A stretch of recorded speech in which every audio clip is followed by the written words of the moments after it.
নমস্কার বন্ধুরা, রূপসাই জেনে অনেক অনেক স্বাগত জানাই। আজকে আমি নিরামিষ ছোলার ডালের রেসিপি বানাবো। তার জন্য সমস্ত কিছু নিয়ে নিয়েছি। তো ফার্স্ট আমি টমেটোটা কেটে নেবো, দেখতেই পাচ্ছ। তো বন্ধুরা, প্রত্যেক শনিবার করে আমি নিরামিষ খাই, তাই ভাবলাম যে ছোলার ডালের রেসিপি করি, তাই তোমাদের সাথে একটু শেয়ার করলাম। তো আমার সমস্ত কিছু কাটা হয়ে গেছে। এবার রান্নাঘরে গিয়ে প্রেসার কুকার বসিয়ে প্রেসারে ডালগুলো দিয়ে ওর মধ্যে একটু নুন দিয়ে ঢাকনা বন্ধ করে 7-8টা সিটি মেরে নেবো। তো এখন ভালো মতন সিদ্ধ হয়ে গেছে। এবার আমি নামিয়ে নেবো।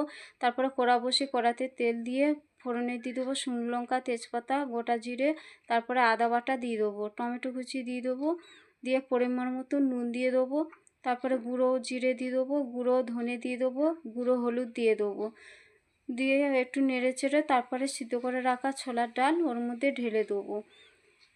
দেখুন ঝোল ফুটে উঠেছে। এবার কাঁচা লঙ্কা দিয়ে দেবো, তারপরে অল্প একটু চিনি দিয়ে দেবো, চিনিটা সাদা হওয়ার জন্য। তারপর ভালো মতন সিদ্ধ হয়ে গেছে। এবার উপর থেকে গরম মশলা দিয়ে দেবো, তারপর ধনেপাতা দিয়ে নামিয়ে নেবো। দেখতেই পাচ্ছ বন্ধুরা, ছোলার ডালের রেসিপি রেডি হয়ে গেছে। কত সুন্দর লাগছে।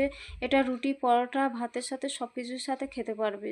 এবার আমি খেয়ে দেবো কেমন হয়েছে। সত্যি বলছি বন্ধুরা, খুবই ভালো হয়েছে, দারুণ হয়েছে। এভাবে একবার বাড়িতে বানিয়ে খাবেন, দেখবেন ভালো লাগবে।